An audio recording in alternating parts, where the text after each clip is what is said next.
هم معنوی هم اجتماعی هر طرف را من وزن چیری چور وزن ده. خانواده عائله کریموفا در شهرک مهرآباد ناحیه جبار رسولوف 2 روز باز ماتم دارند.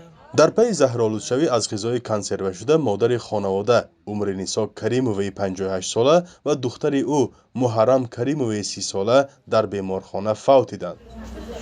هر ساله کارشونو کردگی زنا بانک پوشیدگی اما یکتایی سیت بانک برآمدگی باشد همین یک 20 خوردگی اینا همین آخرنگی دایم بانک برآمد همین چیز این خیلی گمت یک دیگه همش پختگی لیکن هر سال میکرده کارشو و چیم هر ساله این سال با سال کمتر کرده بودم با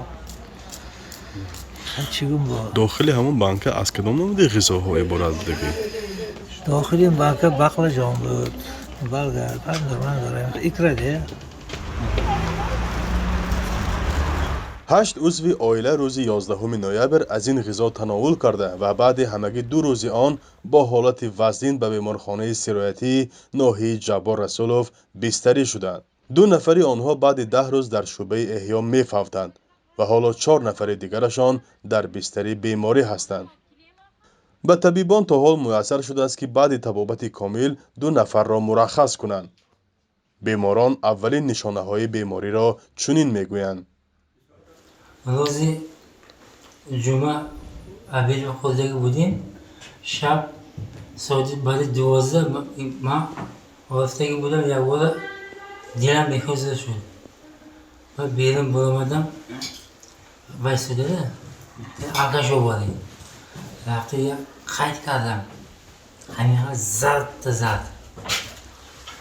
و آمدم رفتم خودم با چه زد با خیستم همین خود تا سهر قید کردم و همین خود کرده همینجا آمدیم. پزشکان نوع این بیماری را حسیبک یا به اصطلاح معمول بوتولیسم میگویند. به گفته آنها وضع باقی مانده بیماران به حالت مقرری برمیگردد و تهدید به مرگ وجود ندارد. از حالتی وزنینی برآمده خیلی وزنین برآمده حاضر احوالشان وزنینی میانه گذاشته است بهبودی هست خدا رو شکر حاضر نفس گیری سونی دستگاه گرفته شد خودشان نفس کشیده شده است دیگر پارامترهای حیاتی مهم عضو ناس این بار اول نیست که خانواده ها از زهرآلودشوی در تاجیکستان میفوتند. ساکنان تاجیکستان با دلیل گران و کمچین شدن میوه و سبزیجات در زمستان در فصل تابستان این محصولات را در شکل کنسرو ذخیره میکنند. فرزان محمدی، رادیوی آزادی، ناحیه جبار رسولوف.